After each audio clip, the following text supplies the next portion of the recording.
दिल्ली के मालवीय नगर अग्निकांड में नया खुलासा हुआ है। इस खुलासे में न सिर्फ 21 लोगों की मौत के राज से पर्दा उठ गया है, बल्कि और भी कई चौंकाने वाले राज खुलकर सामने आए हैं।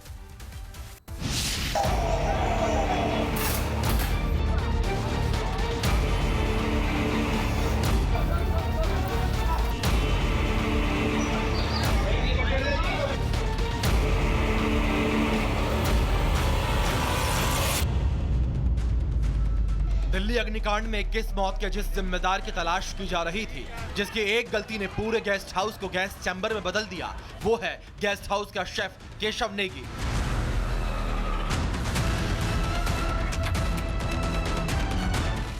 दिल्ली के मालवीय नगर अग्निकांड में पुलिस ने ताबड़तोड़ कार्रवाई करते हुए आरोपी कुक केशव नेगी को गिरफ्तार कर लिया है। पुलिस की पूछताछ में शेफ केशव नेगी ने जो खुलासे किए, उसने सबके होश उड़ाकर रख दिए।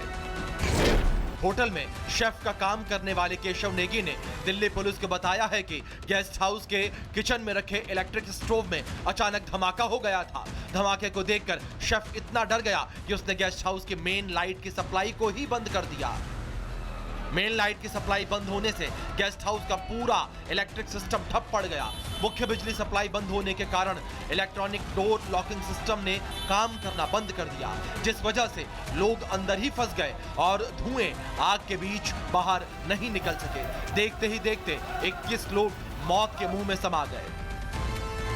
मालवीय नगर अग्निकांड को लेकर शेफ ने एक बड़ा दावा किया है। दरअसल शनिवार को पूछताछ में नेगी ने, यानी जो शेफ था, उसने 6 घंटे की पूछताछ में ये बताया कि इलेक्ट्रॉनिक जो स्टोव था वो फटने की वजह से ये पूरी आग लगी थी। अब जो है नेगी को गिरफ्तार कर लिया गया है और लगातार पुलिस ये पूछताछ में जानने की कोशिश कर रही है कि आखिर किस वजह से ये पूरी आग लगी थी, क्योंकि कई दिन हो गए हैं आग की घटना के बाद। और अब जो शेफ है उसने सबसे बड़ा खुलासा ये किया है कि जो इलेक्ट्रॉनिक स्टोव था उसके फटने की वजह से ये पूरा हादसा हुआ था। सवाल ये कि 26 कमरों वाले गेस्ट हाउस का सिस्टम इतना कमजोर क्यों था? होटल में आग बुझाने के इंतजाम क्यों नहीं थे? इमरजेंसी वाले रास्ते ठीक क्यों नहीं थे? इलेक्ट्रिक स्टोव में ब्लास्ट होते ही सब फेल कैसे हो गया? गेस्ट हाउस में सुरक्षा का ध्यान क्यों नहीं रखा गया? इमारत का फायर सेफ्टी इंफ्रास्ट्रक्चर दुरुस्त क्यों नहीं था? भीषण अग्निकांड के मामले में दिल्ली पुलिस अब तक 4 लोगों को गिरफ्तार कर चुकी है। घटना के बाद सबसे पहले मुख्य आरोपी होटल मालिक लवकेश बजाज को गिरफ्तार किया गया। लवकेश पर गैर इरादत लगातार जारी है और जांच पड़ताल के बीच बुलडोजर भी बदस्तूर गरज रहा है। आज मालवीय नगर के फ्लोरिश स्टे होटल्स के सटी दुकानों के सामने वाले हिस्से पर बुलडोजर कार्रवाई की गई। अवैध निर्माण को तोड़ दिया गया। ये वही फ्लोरिश स्टे होटल है जिस अग्निकांड में कई जिंदगियां, 2 दर्जन से ज़्यादा जिंदगियां काल के गाल में समा गई थी। यहाँ जो एक्शन हुआ है ये वो लेन है उसी होटल वाली जहाँ पर ये बुलडोज़र एक्शन हुआ है। कैसे हुआ, पहले तो सीलिंग के बारे में आपको बताते हैं। डॉक्यूमेंट्स में, कागज़ों में बताया जा रहा है कि बहुत धनक के साथ जो एमसीडी है, नगर निगम है, उनकी तरफ से कार्रवाई की जा रही है। क्या कर रहे हैं, जो दुकानें हैं उनको सील किया जा रहा है। सरकार का डंडा पड़ा, प्रशासन से पूछा गया कि भाई क्या काम कर रहे थे आप, तो तब अपने काम को दिखाने के लिए ये कार्रवाई की है उन्होंने। ये बुलडोज़र एक्शन है, ये है बुलडोज़र एक्शन।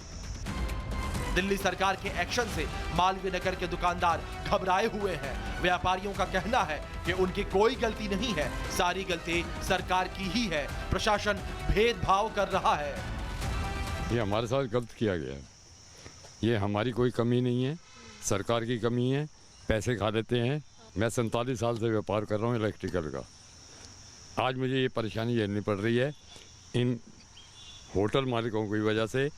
प्रशासन की तरफ से ये पैसे खा के चले जाते हैं। स्टेप था सिर्फ चढ़ने का ऊपर दुकान पे, और कुछ नहीं था, कोई अनऑथराइज नहीं था। मेरे शटर से बाहर नहीं है, कुछ नहीं है। और इनके नहीं तोड़े गए, जिनके होटलों के आगे यहाँ हमारा तोड़ा गया। खैर, सिस्टम अभी जागा हुआ है तो उसे सही और गलत में फर्क नजर नहीं आ रहा है। सिस्टम को हर रोज कार्रवाई करनी है, ताबड़तोड़ एक्शन की फाइलें बनानी है। इसलिए 6-6 महीने पुरानी शिकायतों की भी सुध ली जा रही है। देखते हैं दिल्ली का सिस्टम कब तक राजधानी को अवैध निर्माण मुक्त बना पाता है। Bureau report, Republic Bharat.